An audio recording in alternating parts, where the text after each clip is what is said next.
In this series, lowimpact.org talks with people working to build a mutually owned, democratic, decentralised economy that builds community and doesn't destroy nature. We want to increase collaboration to bring about system change.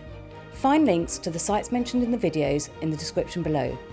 Join the conversation by liking, commenting and subscribing to our channel.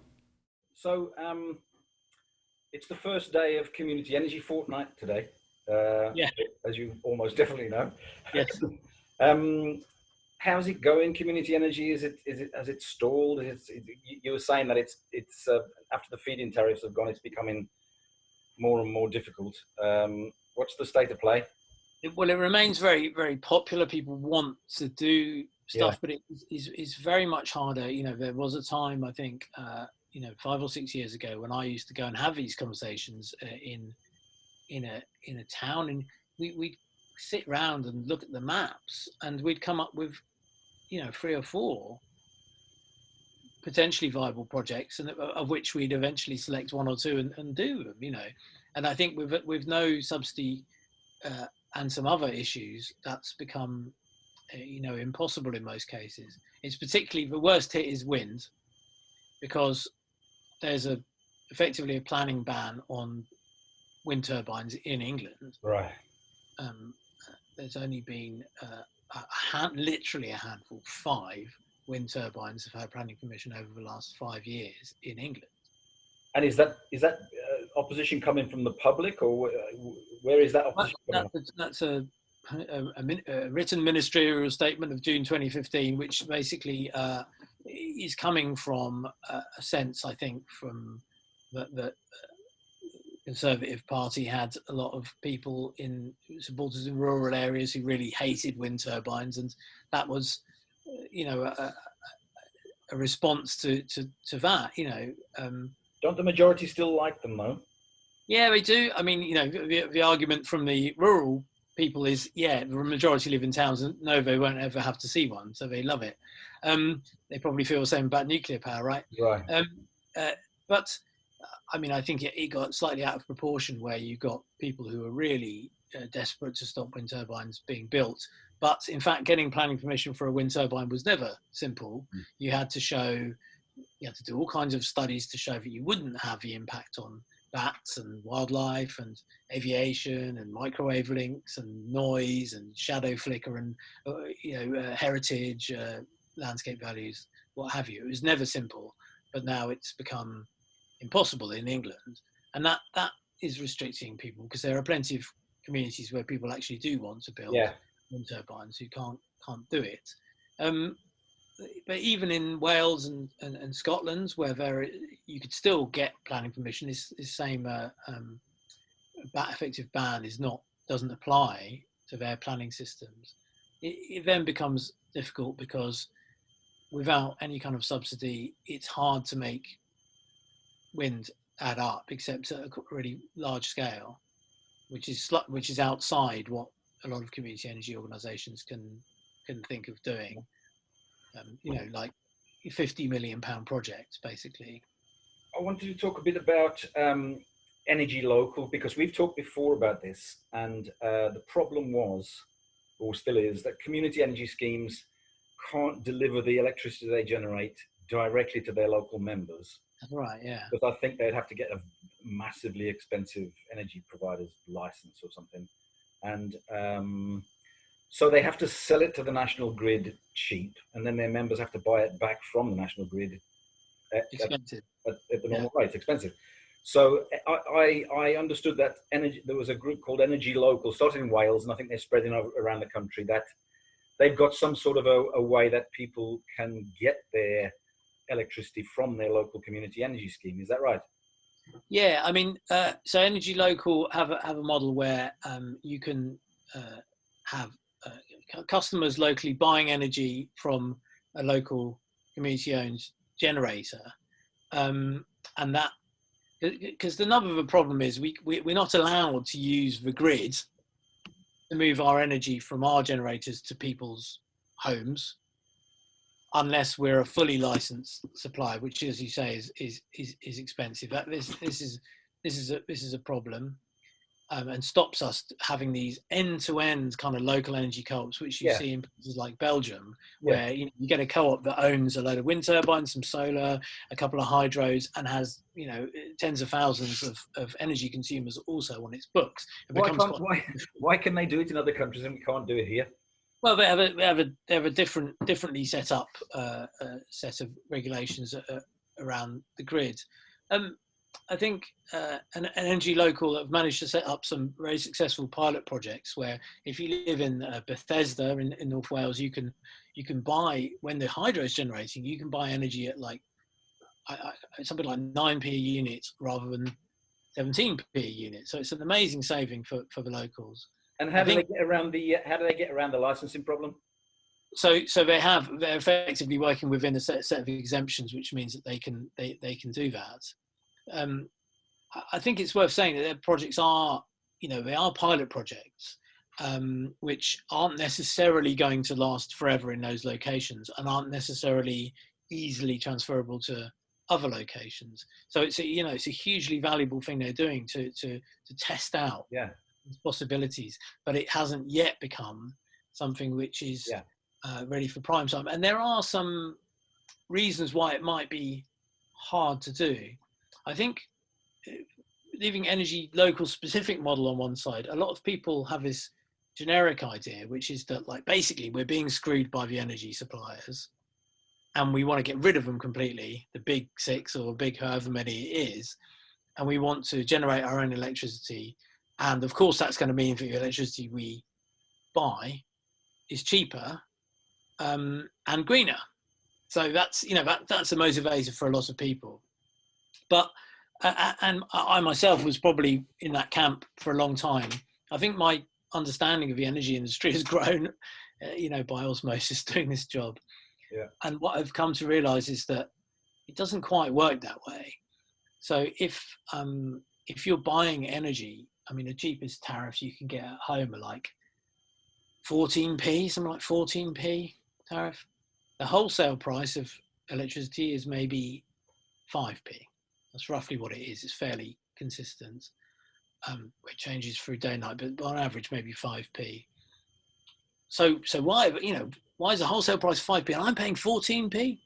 Well, you are paying some levies, and those levies some of the levies go to keep the network going, and some of them go to pay for what David Cameron called green crap, right? The subsidy scheme. So for paying for feed-in tariffs and for renewable obligation and for things like eco which are basically schemes to provide insulation for people in fuel poverty.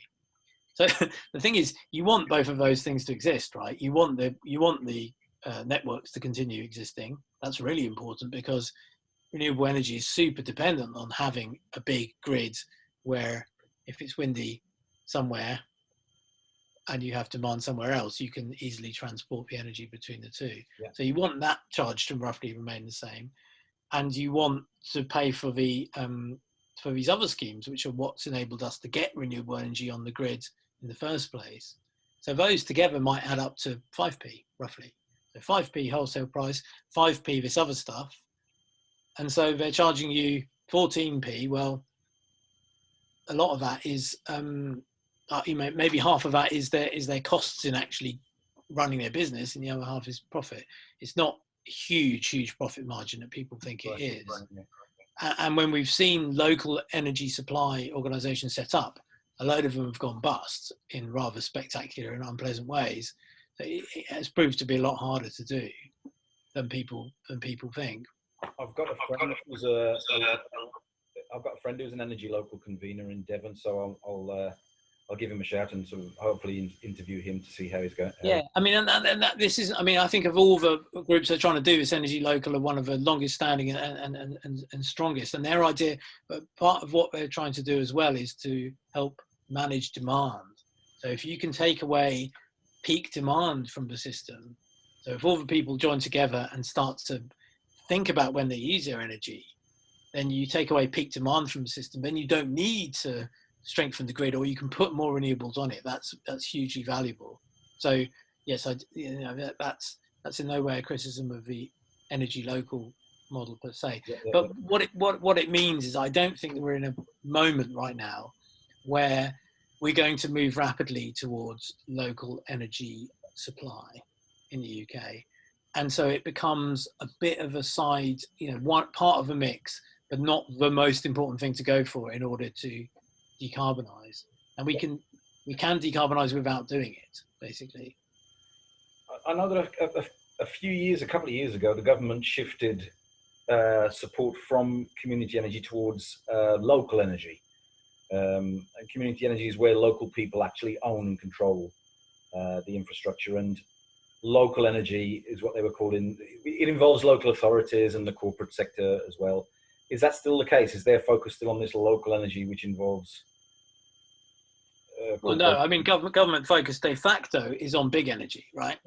So I mean, they've got strategies for this, that, and the other, but the real focus is on big scale energy. Their focus remains largely on fossil fuels. Yeah. Because that's who's actually getting the big tax breaks, and that's who's actually got the lobbyists that are being heard, and on offshore wind. I mean, offshore wind is a great thing, but we've now got into a situation where offshore wind is being prioritised completely at the expense of any onshore energy, which doesn't really make economic sense, and it runs entirely counter to the idea that you would have local energy of any sort, because nobody's local. I mean, it's been about 11,000 years since anybody was local to Dogger Bank. Yeah. There are local authority energy schemes as well, aren't there? I think Bristol's got one. I think Nottingham's got one. How are they doing? Not well. They've both gone bust. Have they both gone bust? Yeah, they've both gone bust. And in fact, they're not the only one. There's Our Power in Scotland, which was supported by some housing associations, which also went bust very soon after. What was the problem with the local authority schemes then? The problem, I mean, I'm no expert on this, but the problem seems to be that actually running a small energy supply company is hard. But one of the things you've got to do is, I mean, there's difficulties with customer service. It's quite a customer service intensive kind of business. Yeah. So you've got to be good at that. But also you've got to be good at buying energy, and understanding the energy market it's a bonkers market. So to give you an idea, right now at the moment, energy prices are really high. Wholesale energy prices are really high. They're about, I said 5p is the average, they're about 7p, over 7p in some cases at the moment, which is unusual. And why is that? Well, it's to some extent it's to do with it's not been a very windy year, so a lot of the wind capacity that we thought would have come in hasn't happened. There's a resurgence of demand as lockdown has gone. There are various other geopolitical issues regarding gas, as always. I'm not sure even energy analysts know exactly why it's gone up that high. But here's a bonkers thing. If you re-sign an energy contract right now, even we're trying to do it at the moment for a contract that expires in April next year, we will be able to sign that contract where we're only starting to sell energy in April next year at a higher rate than we could have done 3 months ago. Because the high spot price on the market at the moment is affecting futures prices for electricity, even electricity that's only going to actually be produced in a year's time. So in order to be able to buy electricity effectively and make sure you've always got enough to supply your customers, you need to be very, very knowledgeable about, way more knowledgeable than I am about it. And in fact, I think a lot of those providers couldn't find the people who really understood it to that level. Expertise. Yeah, I think the expertise is not widely shared. And I know 1 or 2 people who really properly understand the market. Actually, you mentioned Energy Local. I think Mary Gilly, who started Energy Local, will be one of them. There's very few people who really understand how all this stuff works out there. And very often, it's hard for these small startups to access that understanding. Or they will want to prioritize buying renewable energy locally, which is what they're set up to do. But that's not necessarily the sound business decision to keep you going. Maybe they should have hedged by buying a huge load of nuclear, way down the line or something. So we're interested in sort of decentralized production, whether it's energy or food or housing or any sector of the economy. We're interested in decentralization and mutual ownership. And so obviously with the community energy schemes, they fulfill both those things. That's right, yeah. Locally owned and mutually owned. And the big solar co-op isn't locally owned; it's nationally owned, but it's mutually owned. It's a co-op. Yeah, so which for me is the important thing. I mean, if you imagine that you're an activist in a town in Tewkesbury or somewhere, and you want to put up solar panels, then the solar panels will be on the buildings in Tewkesbury. They'll be owned by a co-op that's national, but people in Tewkesbury can buy shares in that co-op. Yeah. So in effect, structurally, it's pretty similar to them buying shares in Tewkesbury Solar Co-op, which doesn't exist, but which could exist, a local co-op. So, but you have the additional advantage that if something goes wrong in your 4 sites in Tewkesbury, you're part of an organisation which owns another 1,000 solar arrays across the UK, and so you're a bit more secure. So I interviewed Sean Fensom, who is working with a group who they would like to re-cooperativize the cooperative bank. That was a big national co-op, as was Co-op Energy, and I don't think either of those, well, the Co-op Bank certainly isn't, and I don't think Co-op Energy is either. They're not cooperatives anymore. It effectively isn't. I mean, there's still a part of Co-op Energy which is owned by the Mid-Counties Co-op, right? And part of it, even though they're delivering services through Octopus Energy, are part of it is still effectively mutually owned, but it is a small subset of. Another Co-op Bank is owned by a hedge fund, I think now, and it is, yeah. So what's to stop a national big solar co-op being bought out by E.ON at some point? Well, it's in the rules, and that's why I'm taking a little bit of time to set it up legally to make sure that can't happen. Right. Okay. We've been pretty successful actually with other renewable energy co-ops. So I think there's only one renewable energy co-op in the UK which is demutualised, i.e., which has turned itself into sold its assets off and effectively become a commercial entity. It's out of hundreds. And I think if things go wrong enough that 75% of your members vote to demutualise, then probably you ought to demutualise. That's democracy too. There's a problem. yeah, there's a serious problem. So there's an asset lock, is there, in the... I know the building societies that are left had asset locks in their founding documents, so that the customers couldn't gain any advantage if it was ever sold. And the ones that didn't have that asset lock were sold. I mean, co-ops and community benefit societies either have a legal, statutory asset lock or an effective asset lock in their rules through a sort of common ownership clause. So, yeah, they're really hard for people to take over and kind of take the good stuff out of. And that's one of the reasons I favour them, that they are, these structures are really dependable, and so people can put their effort in and their money in, knowing that it's not going to end up making somebody rich. It's actually it's focused on delivering what we're trying to all deliver.